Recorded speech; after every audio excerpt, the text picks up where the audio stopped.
করেননি সহি অথবা জয়ীফ। সহি হাদিস তো মানতে পারে কিন্তু জয়ীফ হাদিস তো মানা যায় না।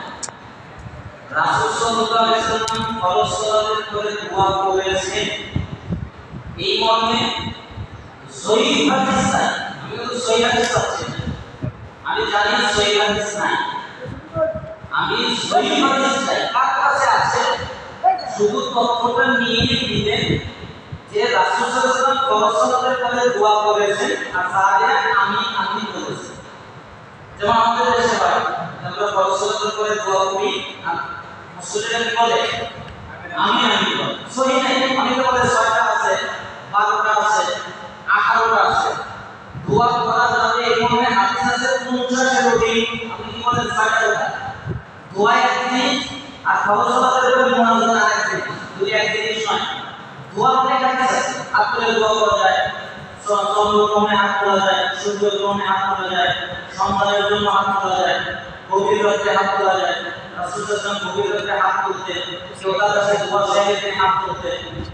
এরকম হাদিস অনেক আছে, কিন্তু প্রশ্ন হলো ফরজ সালাতের পরে তিনি দোয়া করেছেন এই মর্মে তিনি দোয়া করেছেন আর সাহাবীরা আমি বলেছেন এই মর্মে কোন হাদিস আছে কিনা এটা হলো প্রশ্ন। যদি থাকে তাহলে আমরা বলবো, আর যদি না থাকে তাহলে তো করার দরকার নেই, যেটা আমরা বলেছি ওটা সেটা। এজন্য ইসলাম না মারামারি বিশৃঙ্খলা নয়, আমাদের মধ্যে মারামারি লাগাতে আসেনি, বিশৃঙ্খলা লাগাতে আসেনি।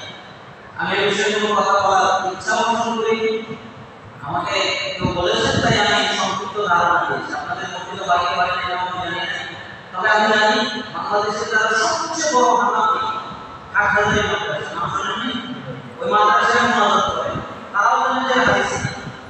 এজন্য সবচেয়ে নিরাপদ হচ্ছে দোয়া এক জিনিস আর ফরজ সালাতের পরে মুনাজাত আরেক জিনিস।